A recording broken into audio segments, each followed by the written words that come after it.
नमस्कार। दोपहर समाचार में आपका स्वागत है। पूर्व राष्ट्रपति प्रणब मुखर्जी का अंतिम संस्कार आज नई दिल्ली में पूरे राजकीय सम्मान के साथ किया गया। राष्ट्रपति, उपराष्ट्रपति और प्रधानमंत्री सहित देश के शीर्ष नेताओं ने दिवंगत राजनेता को श्रद्धांजलि अर्पित की। देश के शीर्ष इंजीनियरिंग कॉलेजों में प्रवेश के लिए जेईई मेन परीक्षा आज से शुरू। देश में अनलॉक 4 के दिशा निर्देश आज से लागू। कोविड कंटेनमेंट जोन के बाहर के क्षेत्रों में और अधिक गतिविधियों में छूट की अनुमति। देश में पिछले 24 घंटों में लगभग 10,17,000 कोविड नमूनों की जांच की गई। अब तक 28 लाख से ज्यादा रोगी स्वस्थ हुए और संसद का मानसून सत्र 14 सितंबर से शुरू होगा। कोविड-19 महामारी को देखते हुए बड़े स्तर पर तैयारियां शुरू। दोपहर समाचार के साथ अतहर सईद के साथ मैं निखिल कुमार। पूर्व राष्ट्रपति प्रणब मुखर्जी का अंतिम संस्कार आज नई दिल्ली के लोधी रोड स्थित शवदाह गृह में पूरे राजकीय सम्मान के साथ किया गया। इससे पहले राष्ट्रपति रामनाथ कोविंद, उपराष्ट्रपति एम वेंकैया नायडू, प्रधानमंत्री नरेंद्र मोदी, रक्षा मंत्री राजनाथ सिंह, लोकसभा अध्यक्ष ओम बिरला, पूर्व प्रधानमंत्री डॉक्टर मनमोहन सिंह, कांग्रेस नेता राहुल गांधी और कई गणमान्य व्यक्तियों ने आज पूर्व राष्ट्रपति प्रणब मुखर्जी को पुष्पांजलि अर्पित की। पूर्व राष्ट्रपति का पार्थिव शरीर अंतिम दर्शन के लिए आज सेना अस्पताल से नई दिल्ली स्थित उनके सरकारी आवास 10 राजाजी मार्ग में रखा गया। कैबिनेट सचिव राजीव गौबा, प्रमुख रक्षा अध्यक्ष जनरल विपिन रावत, सेना प्रमुख जनरल मनोज मुकुंद नरवणे, नौसेना प्रमुख एडमिरल करमबीर सिंह और वायुसेना प्रमुख air chief marshal Rakesh Kumar Singh Bhadauria ने भी प्रणब मुखर्जी को पुष्पांजलि अर्पित की। राष्ट्रीय स्वयंसेवक संघ प्रमुख मोहन भागवत, भाजपा अध्यक्ष जेपी नड्डा, केंद्रीय मंत्री निर्मला सीतारामन और डॉक्टर हर्षवर्धन, कांग्रेस नेता अधीर रंजन चौधरी, भारतीय कम्युनिस्ट पार्टी के डी राजा ने भी प्रणब मुखर्जी को श्रद्धासुमन अर्पित किए। आम लोगों ने भी उन्हें श्रद्धांजलि दी। सुरक्षित दूरी और कोविड संबंधी अन्य नियमों को देखते हुए पूर्व राष्ट्रपति का पार्थिव शरीर तोपगाड़ी की बजाय शव वाहन में ले जाया गया। केंद्रीय मंत्रिमंडल की बैठक में भी प्रणब मुखर्जी के निधन पर शोक व्यक्त किया गया। मंत्रिमंडल ने उनकी स्मृति में 2 मिनट का मौन रखा। मंत्रिमंडल के प्रस्ताव में कहा गया है कि प्रणब मुखर्जी के निधन से देश ने एक प्रतिष्ठित राजनेता और उत्कृष्ट सांसद खो दिया है। प्रणब मुखर्जी का कल निधन हो गया था। वे 84 वर्ष के थे। वे 21 दिन से अस्पताल में भर्ती थे तथा कई बीमारियों से जूझ रहे थे। 7 बार सांसद रह चुके प्रणब मुखर्जी को देश के सर्वोच्च सम्मान भारत रत्न से अलंकृत किया जा चुका है। वे एक सम्मानित और लोकप्रिय राजनीतिक व्यक्ति थे। सरकार ने प्रणब मुखर्जी के निधन पर 7 दिन के राजकीय शोक की घोषणा की है। इस दौरान सरकारी भवनों पर राष्ट्रीय ध्वज आधे झुके रहेंगे।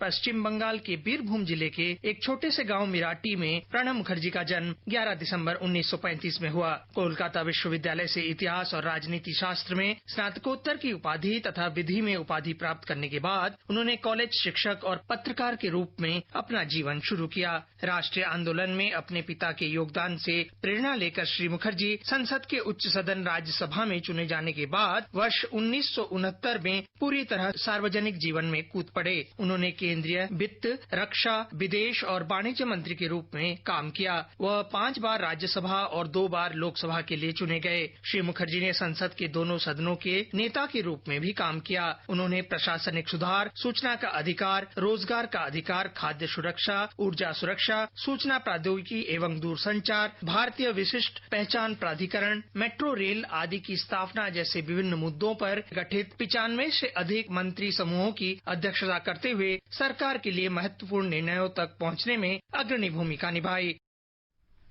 प्रधानमंत्री नरेंद्र मोदी ने शोक संदेश में कहा कि श्री मुखर्जी ने राष्ट्र के विकास में अमिट छाप छोड़ी है। वे एक ऐसे विद्वान और अग्रणी राजनेता थे जिन्हें समाज के सभी वर्गों का सम्मान मिला।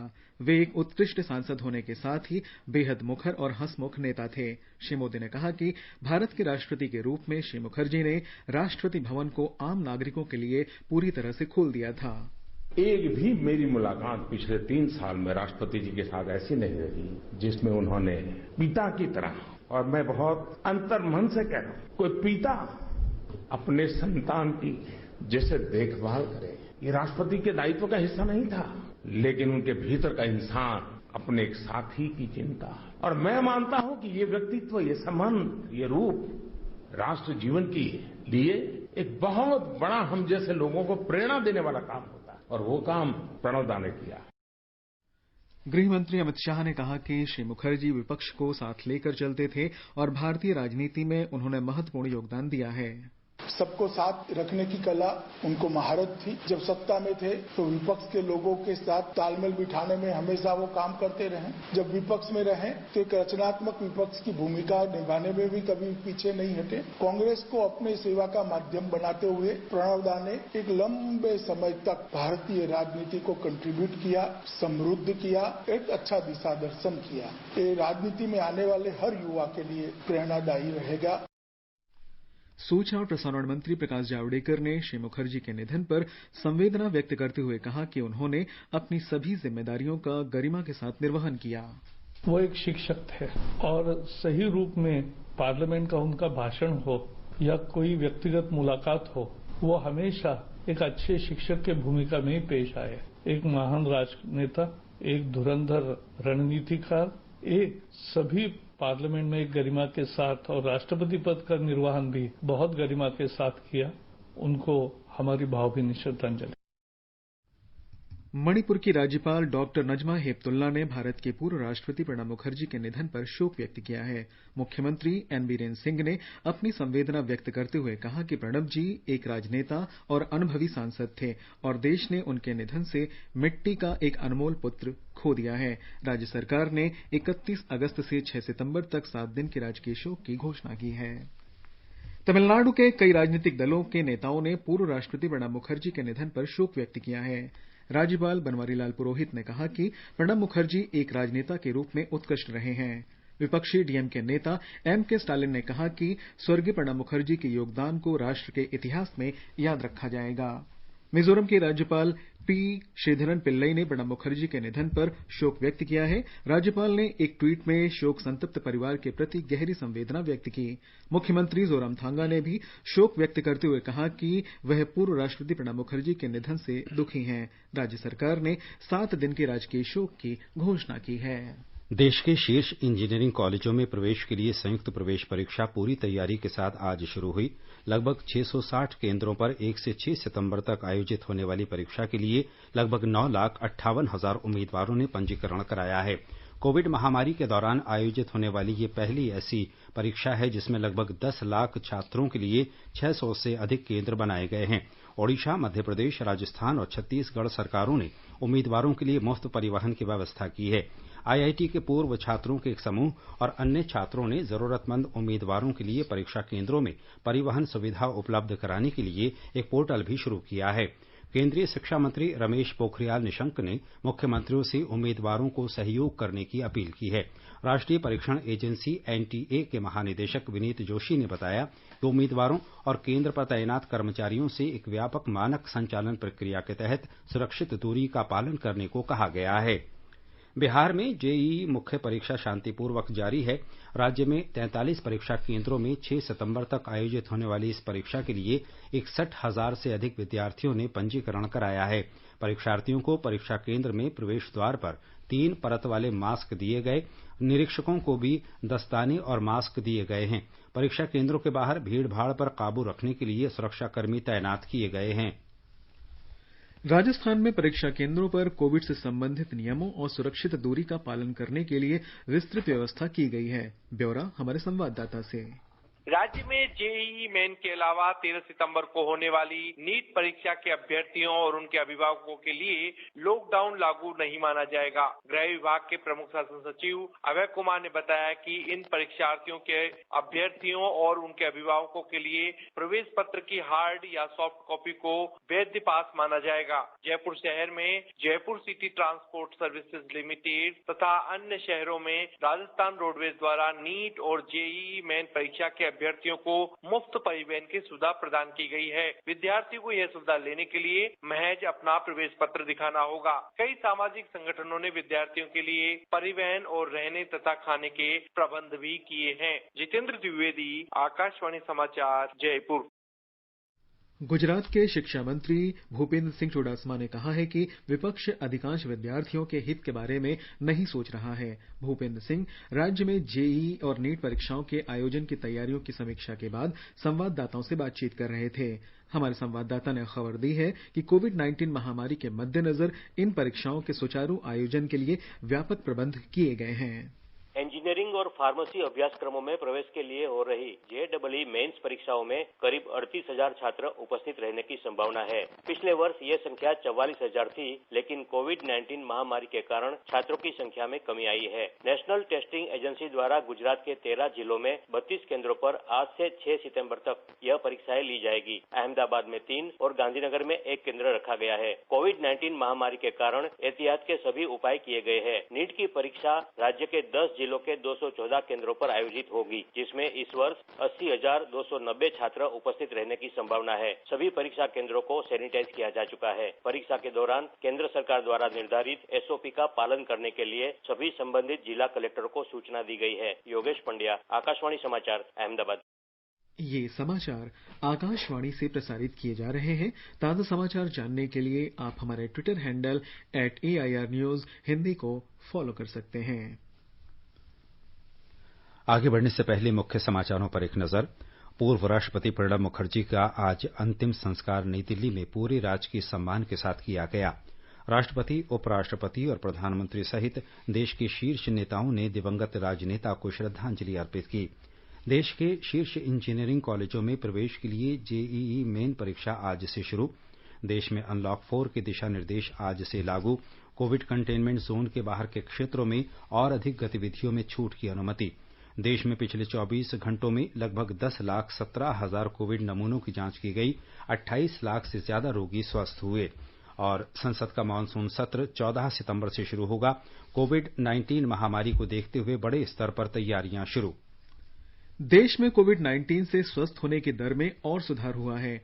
अब यह दर 76.94% तक पहुंच गई है। पिछले 24 घंटों में 65,081 कोविड रोगी स्वस्थ हुए हैं और उन्हें अस्पतालों से छुट्टी दे दी गई। स्वास्थ्य मंत्रालय ने कहा है कि स्वस्थ होने वालों की संख्या 28,39,882 से अधिक हो गई है। देश में इस समय केवल 21.29% लोगों का इलाज चल रहा है। सरकार की रणनीति के तहत टेस्ट, ट्रैक एंड ट्रीट के प्रभावी क्रियान्वयन से स्वस्थ होने की दर बढ़ी है और मृत्यु दर कम हुई है। इस समय मृत्यु दर 1.77% है। पिछले 24 घंटों में 69,921 नए मामले सामने आए, जिससे कुल संक्रमित लोगों की संख्या 36,91,166 हो गई है। इस समय देश में 7,85,996 लोगों का इलाज चल रहा है। पिछले 24 घंटों में 819 लोगों की मौत हुई है। इसके साथ ही कोविड-19 से मरने वालों की संख्या 65,288 हो गई है। देश में पिछले 24 घंटे के दौरान लगभग 10,17,000 नमूनों की कोविड जांच की गई। भारत में पिछले 5 महीने में कोविड नमूनों की जांच में महत्वपूर्ण वृद्धि दर्ज हुई है। इस वर्ष 23 मार्च को देश में जांच के लिए 160 प्रयोगशालाएं थीं, जिनकी संख्या अब 1,596 तक पहुंच गई है। इनमें से 1,006 सरकारी जबकि 590 निजी प्रयोगशालाएं हैं। देश में अब तक लगभग 4,33,25,000 नमूनों की जांच हो चुकी है। कोरोना से संक्रमित होने की दर करीब 8.5% है। सभी राज्यों और केंद्र शासित प्रदेशों ने विश्व स्वास्थ्य संगठन के परामर्श के अनुरूप 10 लाख की आबादी पर प्रतिदिन 140 से अधिक टेस्ट करने की उपलब्धि हासिल कर ली है। स्वास्थ्य मंत्रालय ने कहा है कि संक्रमितों के संपर्क में आए व्यक्ति का पता लगाने और उनके उपचार के जरिए जांच की ये उपलब्धि हासिल की गई। सप्ताहवार औसत दैनिक परीक्षण की संख्या में भी वृद्धि हुई है। जुलाई के पहले सप्ताह में यह करीब 2,30,000 थी, जबकि मौजूदा सप्ताह में 9 लाख है। सरकार द्वारा घोषित अनलॉक 4 के दिशा निर्देश आज से लागू हो रहे हैं। ये निर्देश 30 सितंबर तक लागू रहेंगे। गृह मंत्रालय ने शनिवार को अनलॉक 4 के हिस्से के रूप में कोरोना निषिद्ध क्षेत्रों से बाहर अधिक गतिविधियां खोलने की अनुमति दी थी। दिशा निर्देशों के अनुसार देश भर में इस महीने की 7 तारीख से मेट्रो सेवाएं फिर से शुरू होंगी और स्कूल और कॉलेज 30 सितंबर तक बंद रहेंगे। केंद्र ने इस महीने की 21 तारीख से 100 लोगों तक की भागीदारी के साथ धार्मिक, राजनीतिक, सामाजिक और खेल संबंधी आयोजनों की भी मंजूरी दी थी। सरकार की विशेष अनुमति को छोड़कर अंतर्राष्ट्रीय विमान यात्रा भी स्थगित रहेगी। एक राज्य से दूसरे राज्य में व्यक्तियों और सामान की आवाजाही पर भी कोई प्रतिबंध नहीं होगा। कोविड-19 महामारी के प्रतिबंधों और दिशा निर्देशों के अनुसार मुंबई सहित महाराष्ट्र में 10 दिवसीय गणेश महोत्सव मनाया गया। गणेश प्रतिमाओं का विसर्जन शुरू हो गया है, लेकिन राज्य में कोई भी विसर्जन जुलूस नहीं निकाला गया है। बड़े गणेश मंडल ने इस वर्ष अपनी मूर्ति स्थापना को रद्द कर दिया था। ब्यौरा हमारी संवाददाता से। दक्षिण मुंबई में गिरगांव चौपाटी जैसे लोकप्रिय स्थानों पर लोगों को विसर्जन के लिए समुद्र तट पर प्रवेश की अनुमति नहीं दी गई है और मूर्तियों को समुद्र में विसर्जित करने के लिए वहां तैनात नागरिक प्रशासन की टीमों को सौंपने के लिए कहा गया है। स्थानीय प्रशासन ने अपने अपने शहरों में विभिन्न स्थानों पर कृत्रिम टैंक रखे हैं ताकि सामाजिक दूरी का पालन कर भीड़ से बचा जा सके। इसके अलावा भगवान गणेश की मूर्तियों के शांतिपूर्ण वातावरण में विसर्जन के लिए मुंबई और राज्य भर में पुलिसकर्मी, रैपिड एक्शन फोर्स और स्थानीय नागरिक निकाय टीमों का एक विशाल कार्यबल तैनात किया गया है। इस बीच महाराष्ट्र के उच्च और तकनीकी शिक्षा मंत्री उदय सामंत ने केंद्रीय शिक्षा राज्य मंत्री संजय धोत्रे को जेईई और नीट के छात्रों की कठिनाइयों से अवगत कराते हुए कहा है कि विदर्भ के नागपुर, चंद्रपुर और अमरावती जिलों में बाढ़ स्थिति के चलते इन छात्रों को परीक्षा केंद्रों तक पहुंचना नामुमकिन है। विदर्भ में बाढ़ स्थिति के कारण कई गांवों का मुख्य भूमि से संपर्क टूट चुका है। विदर्भ क्षेत्र से लगभग 15,000 छात्र जेईई और नीट परीक्षा दे रहे हैं। सोनाली घड़ियाल पाटिल, आकाशवाणी समाचार, मुंबई। तमिलनाडु में अनलॉक 4 के दिशा निर्देश लागू होने के बाद आज से बसों का संचालन फिर से शुरू हो गया है। हमारी संवाददाता ने बताया है कि सुरक्षित दूरी का पालन करते हुए पूजा स्थल भी खोल दिए गए हैं। तमिलनाडु में लगभग 5 महीनों के बाद बसों का परिचालन आज से पूरी तरह से शुरू हो गया। विभिन्न जिलों से मिली रिपोर्ट के अनुसार बसों में बहुत अधिक लोग सफर नहीं कर रहे हैं। हालांकि बसें सीमित संख्या में चल रही हैं। प्रसिद्ध मंदिरों में सुबह से ही श्रद्धालुओं की आवाजाही देखी जा रही है। श्रद्धालुओं को थर्मल स्कैनिंग, हाथ सैनिटाइज करने और सुरक्षित दूरी का पालन करते हुए प्रवेश की अनुमति दी गई है। इसके अलावा पार्क, शॉपिंग मॉल और होटल भी आज खुल गए हैं। चेन्नई से जय सिंह की रिपोर्ट के साथ समाचार कक्ष से प्रियंका अरोड़ा। एक भारत श्रेष्ठ भारत की श्रृंखला में आज हम आपको इस अभियान के तहत विशाखापट्टनम में किए गए प्रयासों की जानकारी दे रहे हैं। विजयवाड़ा के लोक संपर्क ब्यूरो के अपर महानिदेशक डी मुरली मोहन ने कहा है कि प्रधानमंत्री नरेंद्र मोदी की परिकल्पना एक भारत श्रेष्ठ भारत राज्य और केंद्र शासित प्रदेशों को एकजुट करने तथा सांस्कृतिक विरासत को समृद्ध करने का मंच है। लोक संपर्क ब्यूरो विजयवाड़ा की ओर से आयोजित वेबिनार में विशाखापट्टनम गुरुद्वारा अध्यक्ष दिलशाह सिंह आनंद ने कहा कि सांस्कृतिक गतिविधियों के आदान प्रदान से एक दूसरे को जानने में मदद मिलती है। श्री सिंह ने कहा कि उनकी पीढ़ी 50 वर्ष पहले विशाखापट्टनम में रच बस गई थी। उन्होंने कहा कि शहर के लोग बहुत ही शांत और भावुक स्वभाव के हैं। राष्ट्रपिता महात्मा गांधी के दर्शन पर आकाशवाणी एक विशेष श्रृंखला प्रस्तुत कर रहा है। महात्मा गांधी को सत्य और अहिंसा का प्रतीक समझा जाता है। अहिंसा शब्द महात्मा गांधी के नाम का लगभग पर्याय बन गया है। गांधी जी ने अहिंसा को एक जीवन दर्शन और आदर्श जीवन शैली के रूप में भी अपनाया। उन्होंने कहा था कि अहिंसा सर्वोच्च दायित्व है। हम पूरी तरह भले ही इसे व्यवहार में नाप ना पाएं, लेकिन हमें इसकी मूल भावना को अवश्य समझने का प्रयास करना चाहिए और हिंसा से यथासंभव दूर रहना चाहिए। एक रिपोर्ट। महात्मा गांधी के अनुसार लोग जानबूझकर या अनजाने में हिंसा करते हैं। उनके अनुसार किसी को मन, वचन, शरीर से दुख न पहुंचाना अहिंसा है। महात्मा गांधी का मानना था कि अहिंसा सिर्फ उपदेश नहीं, जीवन का क्रियात्मक सिद्धांत है। गांधी जी का मानना था कि अहिंसा प्रेम का पर्यायवाची है। उन्होंने कहा है कि एक व्यक्ति अगर हिंसा की प्रचंड आग के बीच भी अहिंसा के नियम को समझ पाता है तो वो धन्य है। सुपर्णा सैकिया के साथ अनुपम मिश्र, आकाशवाणी समाचार, दिल्ली। भारतीय सेना ने कल कहा कि पीपल्स लिबरेशन आर्मी के सैनिकों ने पूर्वी लद्दाख में गतिरोध के दौरान सैन्य और राजनयिक बातचीत में बनी आम सहमति का उल्लंघन किया है। चीनी सैनिकों ने यथास्थिति को बदलते हुए 29 और 30 अगस्त की रात को अकारण अपनी सैन्य गतिविधियां चलाई। हालांकि भारतीय सेना ने पैंगोंग झील के दक्षिणी किनारे में हुई इस गतिविधि को नाकाम कर दिया। सेना ने अपनी स्थिति को मजबूत करने के लिए कदम उठाए और वास्तविक स्थिति को एक तरफा बदलने की चीन की मंशा को ध्वस्त कर दिया। आकाशवाणी से बातचीत में रक्षा विशेषज्ञ और सोसाइटी फॉर पॉलिसी स्टडीज के निदेशक उदय भास्कर ने कहा कि भारत ने दक्षिणी पैंगोंग झील क्षेत्र में अकारण सैन्य गतिविधियों का माकूल जवाब दिया है। उन्होंने कहा कि देश बातचीत के जरिए शांति कायम करने के लिए प्रतिबद्ध है, लेकिन साथ ही अपनी क्षेत्रीय अखंडता की सुरक्षा के प्रति भी संकल्पित है। भारतीय स्थल सेना ने जो कार्रवाई किया है अभी पांगोंग तालाब के दक्षिणी ओर पे, मुझे लगता है कि ये एक प्रकार का संकेत है कि नई दिल्ली के ओर से ये दृढ़ता भी है और संयम भी है। जिस प्रकार से संकेत दिया जा रहा है चीन के फौज को तथा चीन के जो राजनीतिक लीडरशिप है बीजिंग में, जहां तक हम इस वक्त निष्कर्ष कर सकते हैं अभी जो पहल है ये चाइना के ओर से आएगा कि वो शांति और बातचीत के दायरे में लाइन ऑफ एक्चुअल कंट्रोल के ऊपर जितना भी उथल हुआ है कि क्या वो इस मार्ग से उसे सुधरने के लिए तैयार हैं या कोई और विकल्प का षड्यंत्र कर रहे हैं। ये समाचार हमारी वेबसाइट newsonair.com/hindi और हमारे mobile app news on AIR पर भी उपलब्ध हैं। दोपहर समाचार में आपका फिर स्वागत है। संसद का मॉनसून सत्र 14 सितंबर से शुरू हो रहा है और ये 1 अक्टूबर तक जारी रहेगा। लोकसभा सचिवालय द्वारा जारी अधिसूचना में बताया गया है कि राष्ट्रपति रामनाथ कोविंद ने 14 सितंबर को लोकसभा का सत्र बुलाया है। राज्यसभा की भी इसी दिन लेकिन अलग समय पर बैठक होगी। कोविड-19 के दिशा निर्देशों के कारण दोनों सदनों में बैठने के तरीके बदलने का फैसला किया गया है। कोविड महामारी को देखते हुए पहली बार नए उपाय किए जा रहे हैं। इनमें सभी सांसदों की जांच, लोकसभा और राज्यसभा में बैठने की नई तरह से व्यवस्था और दोनों सदनों में जुड़े गलियारे पर सांसदों के बीच शारीरिक दूरी संबंधी नियमावली का पालन होगा। आत्मनिर्भर भारत पर अपनी श्रृंखला में आज हम आपके लिए रोबोट रक्षक पर एक विशेष कार्यक्रम लेकर आए हैं।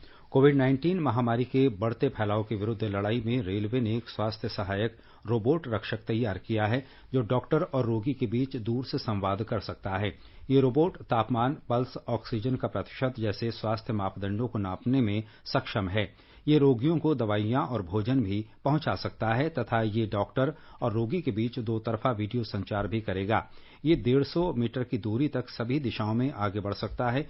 एक बार में चार्ज बैटरी के साथ रक्षक रोबोट 6 घंटे तक काम करेगा और अपने ट्रे में 10 किलो तक वजन ले जा सकता है। ये रोबोट वाईफाई पर आधारित है और इसलिए इसे किसी मोबाइल डेटा की आवश्यकता नहीं है। ये एंड्रॉयड मोबाइल एप्लीकेशन के साथ भी संचालित होता है।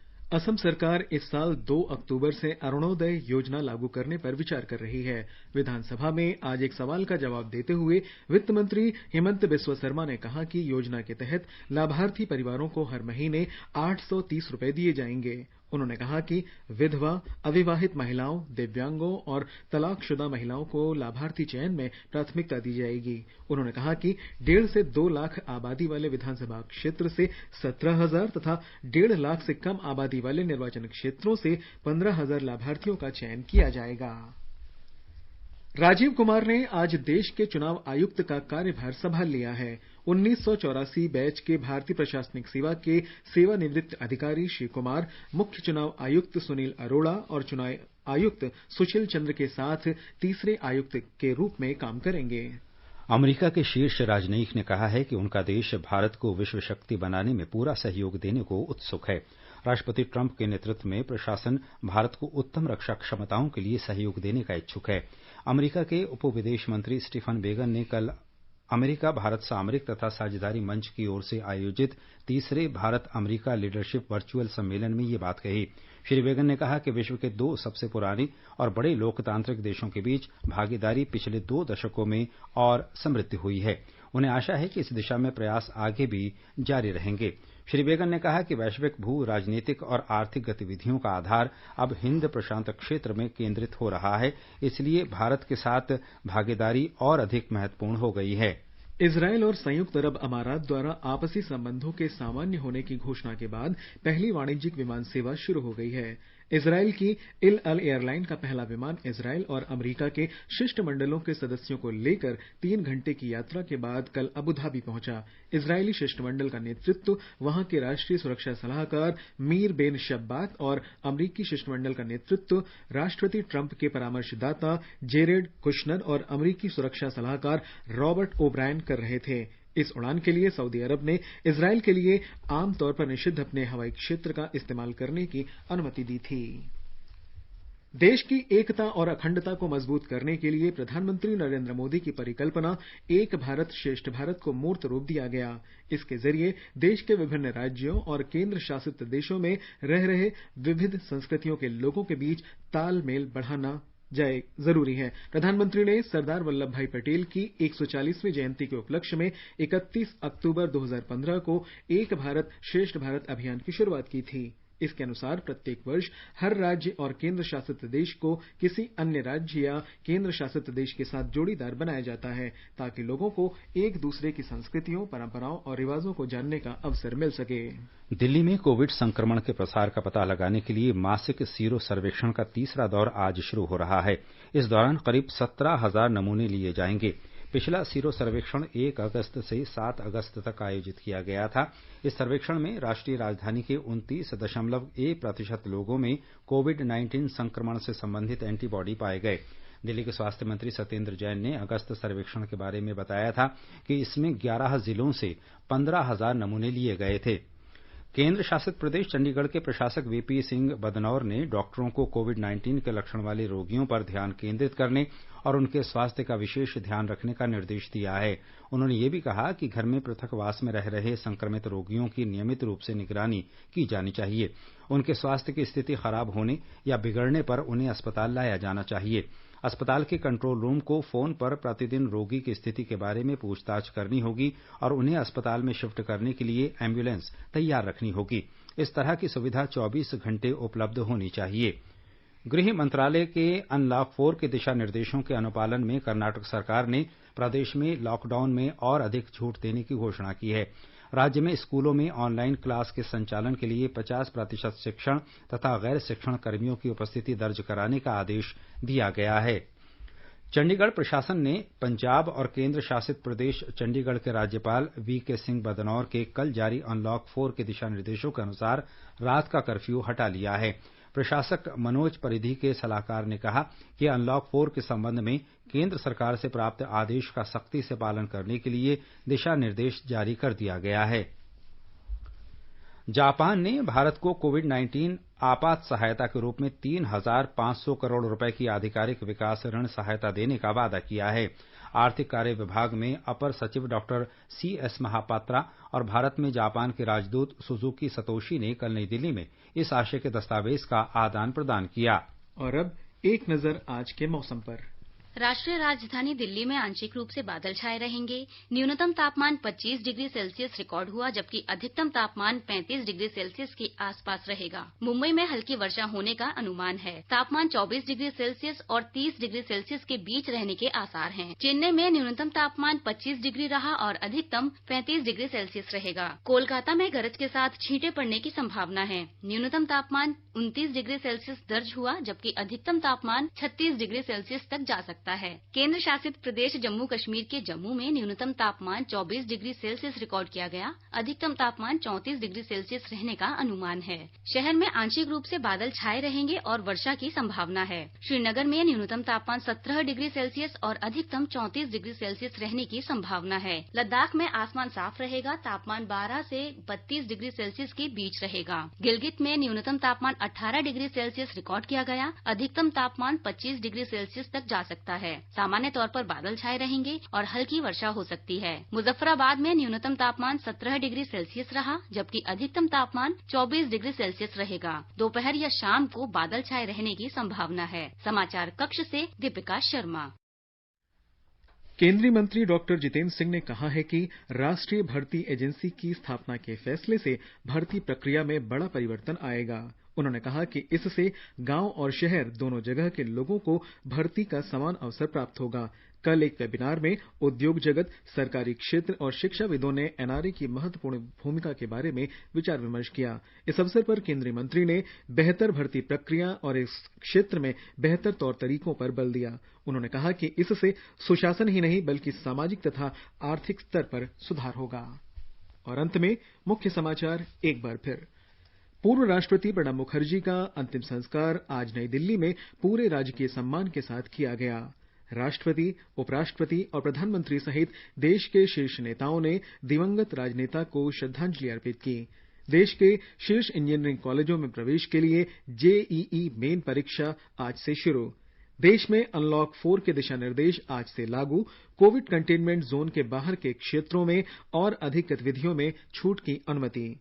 देश में पिछले 24 घंटों में लगभग 10,17,000 कोविड नमूनों की जांच की गई। अब तक 28 लाख से ज्यादा रोगी स्वस्थ हुए और संसद का मानसून सत्र 14 सितंबर से शुरू होगा। इसके साथ ही दोपहर समाचार का ये अंक समाप्त हुआ। नमस्कार।